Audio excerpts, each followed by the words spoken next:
Welcome to my channel ദൃശ്യം vlog. ഞാനും നീയും ഒന്നാണേ. ഭക്ഷണം കഴിച്ച് സൂര്യനും അച്ഛനും കൂടി കുഞ്ഞിന് വേണ്ട അരഞ്ഞാണവും മറ്റും എടുക്കാനായിട്ട് ടൗണിലെ ജ്വല്ലറി ഷോപ്പിലേക്ക് പോയി. സൂര്യൻ തന്നെയാണ് അവൾക്കുള്ള എല്ലാ ആഭരണങ്ങളും തിരഞ്ഞെടുത്തത്. എല്ലാം കഴിഞ്ഞ് പുറത്തേക്ക് ഇറങ്ങിയപ്പോഴാണ് സൂര്യൻ്റെ ഫോൺ റിങ് ചെയ്തത്. ഫോൺ എടുത്ത് നോക്കിയതും ഭവ്യയായിരുന്നു. സൂര്യേട്ടാ, അവൾക്ക് എങ്ങനെയുണ്ട്? കുഞ്ഞിനും കുഴപ്പമൊന്നുമില്ലല്ലോ? അപ്പുറത്ത് നിന്ന് ചോദ്യം കേട്ടതും ഇല്ല, കുഴപ്പമൊന്നുമില്ല, എനിക്ക് കാണാൻ വരണമെന്നുണ്ട്, അവൾ പറഞ്ഞു. ഞാൻ അനന്തേട്ടനോടൊന്ന് പറയാം. അനന്തേട്ടൻ ഫ്രീ ആണെങ്കിൽ രണ്ടുപേരും കൂടി പോര്. അല്ല, ഞാൻ ഇവിടെയുണ്ടെന്ന് എങ്ങനെ അറിഞ്ഞു? സൂര്യൻ ചോദിച്ചു. മുത്തശ്ശിയെ വിളിച്ചിട്ടുണ്ടായിരുന്നു, ഭവ്യ പറഞ്ഞു. ശരി, ഞാൻ വിളിക്കാം. ഞാൻ എന്തായാലും അനന്തേട്ടനെ വിളിച്ചോളാം. പിന്നെ എപ്പോഴും പറയുന്നത് പോലെ തന്നെ സൂക്ഷിക്കണം, അറിയാലോ, വംശി. സൂര്യൻ ഭവ്യയെ ഓർമ്മിപ്പിച്ചു. അറിയാം, ഞാൻ ശ്രദ്ധിക്കുന്നുണ്ട്, അവൾ പറഞ്ഞു. ഫോൺ വെച്ചതും അച്ഛൻ, ഭവ്യമോളാണോടാ? അതെ അച്ഛാ. അവരോട് രണ്ടുപേരോടും ഇങ്ങോട്ട് വരാൻ പറയായിരുന്നില്ലേ? അവളെ പേടിച്ചിട്ടില്ലേ അവൻ അവൻ്റെ പെണ്ണിനെ കാണാൻ പോകുന്നത്? അറിയാച്ചാ, ഞാൻ എന്തായാലും അനന്തേട്ടനെ വിളിക്കാം, സൂര്യൻ പറഞ്ഞു. അവർ തിരിച്ച് വീട്ടിലെത്തിയതും അച്ഛൻ കുഞ്ഞിനെ എടുത്തു. 90 കഴിയാതെ റൂമിന് പുറത്തേക്ക് ഇറങ്ങരുതെന്ന് മയൂരിക്ക് ഓർഡർ കൊടുത്തിരിക്കുകയാണ്. അതുകൊണ്ട് അവൾ ആ മുറിക്ക് പുറത്തേക്ക് ഇറങ്ങില്ല എന്ന് അറിയാവുന്നത് കൊണ്ട് തന്നെ സൂര്യൻ കുഞ്ഞിപ്പെണ്ണിനെയും കൊണ്ട് നടപ്പാണ്. അച്ഛനെ കിട്ടിയ പിന്നെ കുഞ്ഞിപ്പെണ്ണിന് ആരെയും വേണ്ട. അച്ഛനും മുത്തച്ഛനും കുഞ്ഞിപ്പെണ്ണും കൂടി അവരുടെ മാത്രമായ ലോകത്താവും. ഇടയ്ക്കിടെ എന്നാലും മയൂരി കുഞ്ഞിനെ ചോദിക്കും. അച്ഛൻ്റെ ഒപ്പമാണെന്ന് മീനാക്ഷി ചേച്ചി പറയും. ഇടയ്ക്കല്ലേ അച്ഛൻ ഇങ്ങോട്ട് വരുന്നുള്ളൂ. അപ്പോൾ കൂടുതൽ സമയം കുഞ്ഞിൻ്റെ ഒപ്പം അച്ഛൻ സമയം ചെലവഴിക്കുന്നതിൽ മയൂരിക്ക് സന്തോഷമേ ഉള്ളൂ. കുഞ്ഞിപ്പെണ്ണിനെ ചേർത്ത് സൂര്യൻ മുത്തശ്ശിക്ക് വീഡിയോ കോൾ ചെയ്യും. വീഡിയോ കോളിലൂടെ കുഞ്ഞിനെ കാണുമ്പോൾ മുത്തശ്ശിയുടെ കണ്ണുകൾ നിറയും. ആ തറവാട്ടിൽ ഒത്തിരി വർഷങ്ങൾക്ക് ശേഷം ഉണ്ടായ പെൺകുഞ്ഞ്, അതിൻ്റെ സന്തോഷം എല്ലാം അവർക്കുണ്ട്. കുഞ്ഞിനെ കണ്ട് മുത്തശ്ശി, സൂര്യ, നീ ഇവിടെ എല്ലാവരോടും പറഞ്ഞോ കാര്യം? മുത്തശ്ശി ചോദിച്ചു. ഞാൻ പറയാം മുത്തശ്ശി, നീ ഒരുപാട് പറയണ്ട. ഇനിയും നീ പറയാതിരുന്നാ ഞാൻ ഇവിടുന്ന് എല്ലാവരോടും കാര്യങ്ങൾ പറഞ്ഞ് അങ്ങോട്ട് വരും. നീ അങ്ങനെ പോയി കുഞ്ഞിനെ എടുത്ത് നടക്കണ്ട. നിനക്ക് നിൻ്റെ മോളെ കിട്ടിയപ്പോൾ എന്നെ വേണ്ട അല്ലേടാ? എനിക്ക് പറ്റില്ല എൻ്റെ മോളെ കാണാതെ. മുത്തശ്ശി പറയുന്നത് കേട്ടതും അച്ഛനും സൂര്യനും ചിരിച്ചു. അപ്പോഴാണ് മുത്തശ്ശിയുടെ റൂമിലേക്ക് അനന്തൻ കയറി വരുന്നത്. വീഡിയോ കോളിലൂടെ സൂര്യനെയും കുഞ്ഞിനെയും കണ്ട് അവൻ ചിരിച്ചു. നല്ല ഉറക്കാണോടാ മോള്? അനന്തേട്ടൻ ചോദിച്ചു. അതേട്ടാ, നല്ല ഉറക്കായിരുന്നു. ഇത്ര നേരം കളിയായിരുന്നു, ഇപ്പോഴാണ് ഉറങ്ങിയത്. ഇനിയിപ്പോൾ കൊണ്ടുപോയി കൊടുക്കണം, അല്ലെങ്കിൽ അവളിപ്പോൾ അന്വേഷിച്ച് വരും. 90 കഴിയാതെ റൂമിൽ നിന്ന് പുറത്തേക്ക് ഇറങ്ങാൻ പാടില്ല എന്നത് നിയമമാണെന്നൊക്കെ പറഞ്ഞാണ് മുറിയിൽ തന്നെ ഇരുത്തിയിരിക്കുന്നത്, സൂര്യൻ പറഞ്ഞു. ഭവ്യയ്ക്ക് കുഞ്ഞിനെ കാണണമെന്ന് പറയുന്നുണ്ടായിരുന്നു. എന്നോട് ചോദിച്ചു കൊണ്ടുവരാൻ. ഇപ്പോൾ ഈ സമയത്ത് യാത്ര പറ്റുമോ എന്നറിയില്ല. എന്നാലും ആൾ വാശിയിൽ തന്നെയാണ്. ഞാൻ കണ്ടിരുന്നു. ഏട്ടാ, കാണാൻ പോകുമ്പോൾ സൂക്ഷിക്കണം, അറിയാലോ? അറിയാം, ഞാൻ ശ്രദ്ധിക്കുന്നുണ്ട്. അവളെ ഈ വീട്ടിൽ കാണുമ്പോൾ എനിക്ക് എന്താ ചെയ്യേണ്ടതെന്ന് അറിയില്ല. എന്നെ ഇത്രയും നാളും വിട്ടിയാക്കിയില്ലേ എന്നോർക്കുമ്പോൾ എനിക്ക് അവളെ കൊല്ലാൻ തോന്നുന്നുണ്ട്. നമ്മൾ രണ്ടുപേരും ചെയ്ത ഏറ്റവും വലിയ തെറ്റായിപ്പോയി അല്ലേടാ അവളെ ആ വീട്ടിൽ ചെന്ന് കൊണ്ടുവന്നത്? അവളെ വീട്ടിൽ നിന്ന് കൊണ്ടുവന്നത് കൊണ്ടല്ലേടാ നിന്റെ ഭാര്യയെയും കുഞ്ഞിനെയും ഇങ്ങനെ ഒളിച്ചു വന്ന് കാണേണ്ടി വന്ന അവസ്ഥയിലേക്ക് എത്തിച്ചത്? ഏട്ടാ, അതൊന്നും ആലോചിച്ച് വിഷമിക്കേണ്ട. ഇപ്പോൾ എന്തായാലും ഭവ്യയ്ക്ക് 3 മാസം ആയല്ലേ ഉള്ളൂ. ഇപ്പോൾ യാത്ര ചെയ്യാൻ പറ്റുമോ എന്ന് ഡോക്ടറോട് ചോദിക്കേ. എന്നിട്ട് പതിയെ വന്നാൽ മതി ഏട്ടൻ. പിന്നെ ഏട്ടൻ തന്നെ ഡ്രൈവ് ചെയ്താൽ മതി, സൂര്യൻ പറഞ്ഞു. ഞാൻ വരാം. അവളുടെ വാശി കൂടിക്കൂടി വരികയാണ്. ഇപ്പോൾ ഈ സമയം ഭയങ്കര വാശിയാണ്, അനന്തൻ പറയുമ്പോൾ സൂര്യൻ്റെ ചുണ്ടിൽ ഒരു പുഞ്ചിരി ഉണ്ടായിരുന്നു. തൻ്റെ പെണ്ണിന് യാതൊരുവിധ വാശിയും ഉണ്ടായിരുന്നില്ല. ഉണ്ടായിരുന്നിരിക്കാം, പക്ഷെ ആരോടും പറഞ്ഞില്ല. ഈ സമയത്തുണ്ടാകുന്ന ആഗ്രഹങ്ങൾ പോലും അവൾ ആരോടും പറയാതെ ഇവിടെ ഒറ്റയ്ക്ക്. അതാലോചിച്ചപ്പോൾ സൂര്യൻ്റെ കണ്ണ് നിറഞ്ഞു.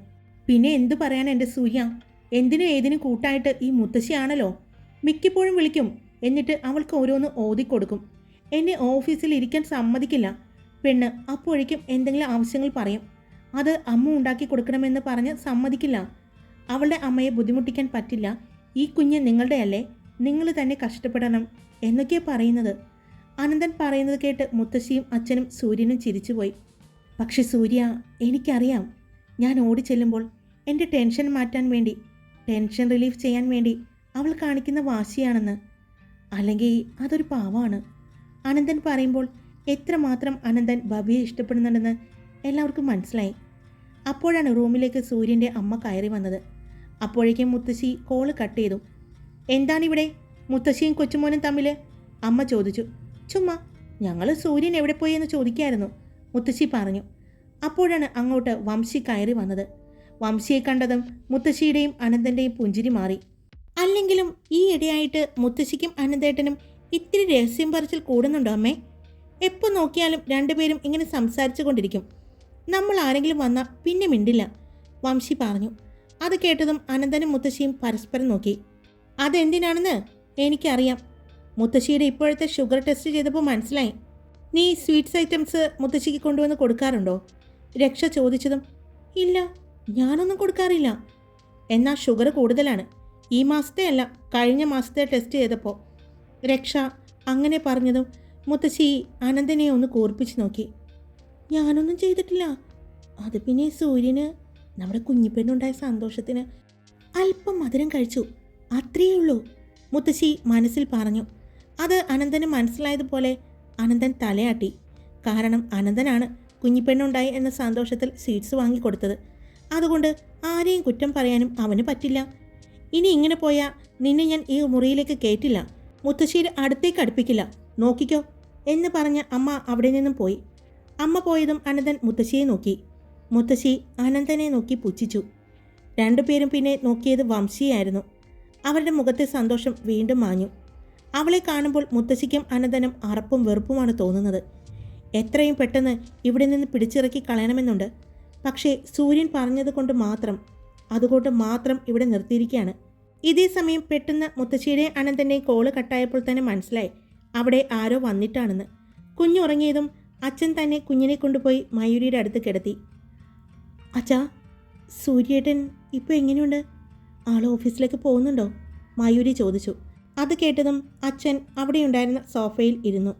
റൂമിന് പുറത്ത് സൂര്യൻ ഉണ്ടായിരുന്നു. മയൂരി ഉറങ്ങിയോ എന്ന് നോക്കാൻ വേണ്ടി വന്നതാണ്.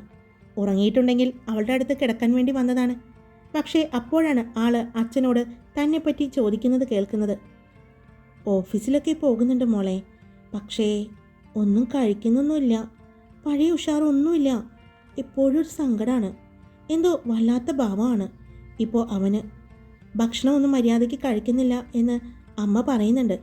എപ്പോഴെങ്കിലും കുറച്ച് കഴിച്ചെങ്കിലായി, നിർബന്ധിച്ച് മാത്രം ഇത്തിരി കഴിക്കും എന്നൊക്കെ അച്ഛൻ പറയുമ്പോൾ മയൂരിയുടെ കണ്ണുകൾ നിറഞ്ഞു. അച്ഛൻ ഇടം കണ്ണിട്ട് അവളെ നോക്കിക്കൊണ്ടാണ് പറയുന്നത്. പിന്നെ അച്ഛൻ പറഞ്ഞു നിർത്തിയതും അവൾ അച്ഛനെ നോക്കി. ഈ അച്ഛൻ ഇതെന്തൊക്കെയാ പറയുന്നേ? സൂര്യൻ വിൻഡോ ഗ്ലാസിൻ്റെ മറയിലൂടെ നോക്കിയപ്പോൾ കണ്ടു അവളുടെ കണ്ണുകൾ നിറഞ്ഞൊഴുകുന്നത്. അവൾ കരയുമ്പോൾ ഇപ്പോഴും അവന് വേദനയാണ്. ഈ അച്ഛനെ കൊണ്ട് തോറ്റു. ഇനിയിപ്പോൾ എന്താണവ പറയാൻ പോകുന്നത്? അവൻ അച്ഛൻ പറയാൻ പോകുന്നത് ശ്രദ്ധിച്ചു. എന്താ അച്ഛാ? അത് പിന്നെ മോളോട് പറയണ്ടെന്നാണ് കരുതിയത്, പക്ഷേ പറയാതിരിക്കുന്ന ശരിയാവില്ല. കഴിഞ്ഞ ദിവസം അവന് ചെറിയൊരു പനി വന്നു. അച്ഛൻ പറഞ്ഞതും അവൾ വേഗം അച്ഛൻ്റെ അടുത്തേക്ക് എഴുന്നേറ്റ് ചെന്നു. എന്നിട്ട് ഓഫീസിലൊന്നും പോയില്ല. അത് പറഞ്ഞതും അവൾ വേഗം അച്ഛൻ്റെ അടുത്തിരുന്നു. അച്ഛാ, സൂര്യേട്ടന് അങ്ങനെ ചെറിയ പനിയൊന്നും വന്നാൽ ഏട്ടൻ ഓഫീസിൽ പോകാതിരിക്കില്ല, കാര്യമായിട്ട് എടുക്കുക പോലുമില്ല. നല്ല പനി ഉണ്ടായിട്ടുണ്ടാകും. എന്നിട്ട് ഹോസ്പിറ്റലിൽ പോയോ? രക്ഷയെടുത്തിയെയും അർജുനേട്ടനെയും കാണിച്ചോ? കരഞ്ഞുകൊണ്ട് തന്നെ അവൾ ചോദിച്ചു. അവന് നോക്കി മോളെ. പക്ഷേ പനി മോള് പറഞ്ഞതുപോലെ ചെറുതായിരുന്നില്ല, കുറച്ച് കൂടിപ്പോയി. പിന്നെ ഹോസ്പിറ്റലിൽ അഡ്മിറ്റാക്കാം എന്നൊക്കെ പറഞ്ഞു. അവൻ എന്ത് ചെയ്തോ സമ്മതിക്കില്ല. അവൻ ആ ഗ്ലാസ് റൂമില്ലേ, നിങ്ങളുടെ റൂമിൻ്റെ ഉള്ളിലുള്ള, അവിടെയായിരുന്നു ആ 2-3 ദിവസം കിടന്നു. അച്ഛൻ അത് പറഞ്ഞപ്പോൾ അവളുടെ മനസ്സിലൂടെ ആ ഗ്ലാസ് റൂമും അതിലൂടെ താനും സൂര്യേട്ടനും പങ്കിട്ട പ്രണയ നിമിഷങ്ങളും കടന്നുപോയി. അവൾ മൗനമായി നിൽക്കുന്നത് കണ്ട് സൂര്യന് കാര്യം മനസ്സിലായി. ഇപ്പോൾ അവളുടെ മനസ്സിൽ എന്തായിരിക്കുമെന്ന്. അവനും വിൻഡോയിലേക്ക് ചാരി കണ്ണുകൾ അടച്ചു നിന്നു. എന്നിട്ട് അറിയില്ലേ അച്ഛാ, അച്ഛൻ സൂര്യേട്ടൻ്റെ പനി മാറിയിട്ടാണോ ഇങ്ങോട്ട് വന്നത്? അവൾ ചോദിച്ചു. ഇല്ല മോളെ, അവൻ്റെ അടുത്തേക്ക് ഞാൻ പോയില്ല. മോളുടെ അടുത്തേക്ക് വരുന്നതല്ലേ, കുഞ്ഞിപ്പെണ്ണിന് പനി പിടിച്ചാലോ എന്ന് വിചാരിച്ച് മുത്തശ്ശി സൂര്യൻ്റെ അടുത്തേക്ക് പോകണ്ട എന്ന് പറഞ്ഞു. അപ്പോൾ അച്ഛൻ കണ്ടില്ലേ? വിളിച്ചു നോക്കിയോ സൂര്യേട്ടന് പനി കുറഞ്ഞോ എന്ന്? ഒന്ന് വിളിച്ചു നോക്കച്ചാ, അവൾ പറഞ്ഞു. ഞാൻ വിളിച്ചിരുന്നു മോളെ. വിളിച്ചപ്പോൾ പറഞ്ഞു അവന് കുഴപ്പമില്ല, ഓഫീസിൽ പോയി തുടങ്ങിയെന്ന്. അച്ഛാ, അച്ഛൻ എന്നോട് നുണ പറയല്ലേ? ശരിക്കും പനി മാറിയോ? ഓഫീസിൽ പോയി തുടങ്ങിയോ? പോയി തുടങ്ങി മോളെ. വേണമെങ്കിൽ ഞാൻ തന്നെ ഒന്ന് വിളിക്കാം. അനന്തൻ വിളിച്ചപ്പോൾ പറഞ്ഞു അവൻ ഓഫീസിൽ പോയി എന്ന്. അച്ഛൻ പറഞ്ഞു, വേണ്ട, എനിക്ക് അച്ഛനെ വിശ്വാസമാണ്. അതൊക്കെ പോട്ടെ, മോൾ എന്തെങ്കിലും കഴിച്ചായിരുന്നോ? സൂര്യൻ്റെ അച്ഛൻ ചോദിച്ചു. അവൾ അതിന് ചെറുതായി ഒന്ന് തലയണക്കി. നീ ഇങ്ങനെ വിഷമിച്ചിരിക്കുന്നത് കൊണ്ട് ഒന്നും പറയാത്തത്. എന്ത് പറഞ്ഞാലും ഇങ്ങനെ വിഷമിച്ചിരുന്നോളാം. പിന്നെ എങ്ങനെയാ എനിക്ക് എന്തെങ്കിലും പറയാൻ തോന്നുന്നത്? അതുകൊണ്ട് ഇനി ഞാൻ അവന് പനിച്ചാലും ഒന്നും പറയാൻ പോകുന്നില്ല. അച്ഛൻ അല്പം ദേഷ്യത്തിൽ പറഞ്ഞതും, അയ്യോ അച്ഛൻ അങ്ങനെ പറയല്ലേ, അച്ഛൻ എന്നോട് പറയാതിരിക്കല്ലേ. പിന്നെ എന്തെങ്കിലും പറഞ്ഞാൽ അപ്പോൾ ഇങ്ങനെ വാടിത്തളർന്നിരിക്കുന്ന നിന്നോട് ഞാൻ എല്ലാം തുറന്നു പറയാൻ പോവുകയാണ് എന്ന് പറഞ്ഞ് അച്ഛൻ ദേഷ്യത്തിൽ എഴുന്നേറ്റ് പോയതും മയൂരി അച്ഛൻ പോകുന്നത് നോക്കി നിന്നു. പുറത്തേക്കിറങ്ങിയ അച്ഛനെ സൂര്യൻ കയ്യിൽ പിടിച്ചുകൊണ്ട് വേഗം റൂമിലേക്ക് പോയി. അച്ഛൻ എന്ത് പണിയെ കാണിച്ചത്? അവൻ ചോദിച്ചു. ഞാനെന്ത് കാണിച്ചു? പിന്നെ എനിക്ക് പനിയാണെന്നൊക്കെ പറഞ്ഞ. എടാ പൊട്ടാ, അങ്ങനെ പറഞ്ഞാലെങ്കിലും നിന്നെ കാണാനുള്ളൊരു ആകാംക്ഷ, അവളുടെ ആഗ്രഹം ഒന്നുകൂടെ കൂടട്ടെ എന്ന് കരുതിയാണ്, അച്ഛൻ പറഞ്ഞു. അവളെ കരയിപ്പിച്ചുകൊണ്ട് എൻ്റെ സന്തോഷം അച്ഛൻ നോക്കണ്ട, അവൻ പറഞ്ഞു. വേണ്ട, അവൾ എന്നും കരഞ്ഞുകൊണ്ടിരിക്കട്ടെ. നിന്റെ കാര്യം പറഞ്ഞില്ലെങ്കിലും അവൾ എപ്പോഴും ചിരിച്ചാണല്ലോ ഇരിക്കുന്നത്. ഒന്ന് പോടാ. നീ നോക്കിയിട്ട് നടന്നില്ല, ഇനി ഞാനും അമ്മയും കൂടി നോക്കട്ടെ എന്ന് പറഞ്ഞ് അച്ഛൻ പോയപ്പോൾ സൂര്യൻ വായ തുറന്നു നിന്നു. അപ്പോൾ അച്ഛനും മുത്തശ്ശിയും തമ്മിലുള്ള പരിപാടിയാണ് സൂര്യൻ ഓർത്തു. അവൻ്റെ ചുണ്ടിൽ ഒരു പുഞ്ചിരി വിരിഞ്ഞു. അവൻ റൂമിലേക്ക് ചെന്ന് അനന്തനെ വിളിച്ചു. അനന്തേട്ടാ, എല്ലാവരും ഇങ്ങോട്ട് കൊണ്ടുവാ. അതിനെന്തെങ്കിലും ഒരു കാരണം കണ്ടുപിടിക്കേ. ഇനിയും കാണാതിരുന്ന അറിയാലോ, മുത്തശ്ശി വയലൻ്റ് ആവും, സൂര്യൻ പറഞ്ഞു. മുത്തശ്ശി മാത്രമല്ല, എൻ്റെ പെണ്ണും വയലൻ്റ് ആവും. ഇന്നലെ എന്നെ കൊന്നില്ല എന്നുള്ളൂ, അനന്തൻ പറഞ്ഞു. ഞാൻ എന്തായാലും വരാനുള്ള കാര്യങ്ങൾ നോക്കാം. നീ ഒരു കാര്യം ചെയ്, അച്ഛനോട് പറഞ്ഞിട്ട് വീട്ടിലേക്ക് വിളിച്ച് എല്ലാവരോടും വരാനുള്ള ഒരു കാരണം കണ്ടുപിടിക്ക്. മുത്തശ്ശിയെ കൊണ്ടുവരുന്നത് കൊണ്ടാണ്, അല്ലെങ്കിൽ ഞാനും ഭവ്യയും മാത്രം വന്നേനെ. അത് തന്നെയാണ് പ്രശ്നം. മുത്തശ്ശി ഉള്ളത് കൊണ്ടാണ് എല്ലാവരെയും കൊണ്ടുവന്നേ പറ്റൂ. ശരി, ഞാൻ എന്തായാലും അച്ഛനോടൊന്ന് സംസാരിക്കട്ടെ. പിന്നെ ഇന്നലെ എന്നെ ജയദേവ് വിളിച്ചിരുന്നു. ഋഷികേശ് പരോളിന് കൊടുത്തിട്ടുണ്ടെന്ന് പറയുന്നുണ്ട്. ആ പെൺകൊച്ചിൻ്റെ കൊലപാതകത്തിൻ്റെ തെളിവുകൾ കിട്ടിയത് കൊണ്ട് മാത്രമാണ് അവനെ ഇത്രയും വർഷം അകത്ത് കിടക്കേണ്ടി വരുന്നത്. അല്ലെങ്കിൽ അവൻ പുഷ്പം പോലെ ഇറങ്ങി വന്നേനെ. പക്ഷേ ഈ പരോളിന് വേണ്ടി കൊടുത്തു കഴിഞ്ഞാൽ എങ്ങനെയാ കിട്ടാൻ ചാൻസ് ഉണ്ടോ? എന്താണ് സീതേടത്തിയും വേദവേട്ടനും പറയുന്നത്? ഏട്ടത്തിയും ഏട്ടനും ആകെ ദേഷ്യത്തിൽ തന്നെയാണ്. കാരണം ആ കുടുംബത്തിലെ ആകെ കൂടി ഉണ്ടായിരുന്ന ഒരു കൈത്താങ്ങായിരുന്നു ആ കുട്ടി. അവൻ കൊന്നത്. പിന്നെ മയൂരിയുടെ ഈ തിരോധാനത്തിന് പിന്നിൽ അവനുണ്ടോ എന്നുള്ളൊരു സംശയമുള്ളത് കൊണ്ട് തന്നെ അവർ രണ്ടുപേരും കട്ടയ്ക്ക് നിൽക്കുന്നുണ്ട്. വംശി, അവളിവിടെ ഭ്രാന്ത് പിടിച്ച പോലെ നടക്കുന്നുണ്ട്. ഏട്ടത്തിയുടെ മുന്നിൽ നല്ല അഭിനയമാണ് കാഴ്ചവെക്കുന്നത്. സ്വന്തം കൂട്ടുകാരിയല്ലേ ഏട്ടൻ അങ്ങനെ ചെയ്തത്? നീ ഒന്ന് കാണണം അവളുടെ പെർഫോമൻസ്. ഋഷിക്ക് തൂക്കുകയർ വാങ്ങിക്കൊടുക്കണം എന്നുവരെ അവൾ കിടന്ന് പറയുന്നുണ്ട്. അവളുടെ സംസാരം കേൾക്കുമ്പോൾ എല്ലാവർക്കും അവളോട് സഹതാപം തോന്നുന്നുണ്ട്.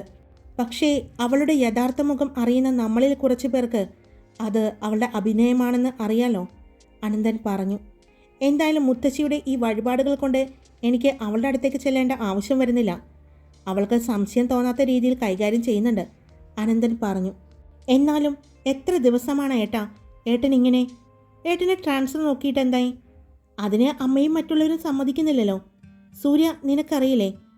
ഒരു കാര്യം ചെയ്, ഏട്ടൻ കുറച്ചുനാൾ ലോങ് ലീവ് എടുക്ക്. എന്നെ ബിസിനസ്സിൽ സഹായിക്കാൻ ഊട്ടിയിലെ കാര്യങ്ങൾ നോക്കാനായിട്ട് ഇങ്ങോട്ട് വരുന്നതാണെന്ന് പറയേ. സൂര്യൻ പറഞ്ഞതും അത് നല്ലതാണെന്ന് അനന്തനും തോന്നി. പക്ഷെ ഞാൻ വരുമ്പോൾ അവളും കൂടി കയറി വരില്ലേ? അനന്തൻ ചോദിച്ചു. അതിന് സാധ്യത കുറവാണ്. കാരണം എത്രയും പെട്ടെന്ന് അവൾക്ക് അവളുടെ ഏട്ടനെ ഇറക്കണമെന്നേ ഉള്ളൂ. പിന്നെ ഏട്ടൻ അവിടെ ഇല്ലാതിരിക്കുന്നത് അവൾക്കിഷ്ടം. അവൾക്ക് എങ്ങനെ വേണമെങ്കിലും നടക്കാം. പിന്നെ അവളുടെ വീട്ടിലേക്ക് പോകാം. അവളുടെ ഏട്ടനെ ജയിലിൽ ചെന്ന് കാണാം. എന്ത് വേണമെങ്കിലും ചെയ്യാലോ. പിന്നെ ഏട്ടൻ ജോലിയിൽ നിന്ന് ലീവ് എടുക്കുന്നത് കൊണ്ട് അവൾക്ക് ജയിലിൽ പോകാനും തടസ്സങ്ങളില്ല. സൂര്യൻ പറഞ്ഞപ്പോൾ അത് നല്ലൊരു കാര്യമാണെന്ന് തോന്നി. അനന്തൻ അത് ചെയ്യാമെന്ന് പറഞ്ഞു. അത് പറഞ്ഞപ്പോഴോർത്തത്, സൂര്യ കഴിഞ്ഞ ദിവസം മുത്തശ്ശി എന്നോടൊരു കാര്യം പറഞ്ഞു. മുത്തശ്ശിക്ക് കാശി രാമേശ്വരം യാത്ര പോകണമെന്ന്. അപ്പോൾ ഒരു കാര്യം പറയട്ടെ, മുത്തശ്ശിയെ കാശി രാമേശ്വരം കൊണ്ടുപോകാൻ ലീവ് എടുക്കുകയാണെന്ന് പറഞ്ഞ് ഞാനും മുത്തശ്ശിയും ബബിയും കൂടി അങ്ങോട്ട് വരട്ടെ? കുറച്ചുകൂടി അതല്ലേ നല്ലത്? അനന്തൻ ചോദിച്ചപ്പോൾ അത് നല്ലൊരു കാര്യമാണ് എന്ന് സൂര്യനും തോന്നി. എന്തായാലും മുത്തശ്ശി എനിക്ക് ഓരോ വഴിപാടുകൾ തന്ന് അവളുടെ അടുത്തു നിന്നും അകറ്റി നിർത്തിയിരിക്കുകയാണ്. ഇപ്പോഴാണെങ്കിൽ 41 ദിവസത്തെ നോയമ്പെടുത്തേക്കാണ് എന്ന് എല്ലാവർക്കും അറിയാം. അപ്പോൾ മുത്തശ്ശിയുടെ കൂടെ ഒരു തീർത്ഥയാത്ര കുഴപ്പമില്ലല്ലോ.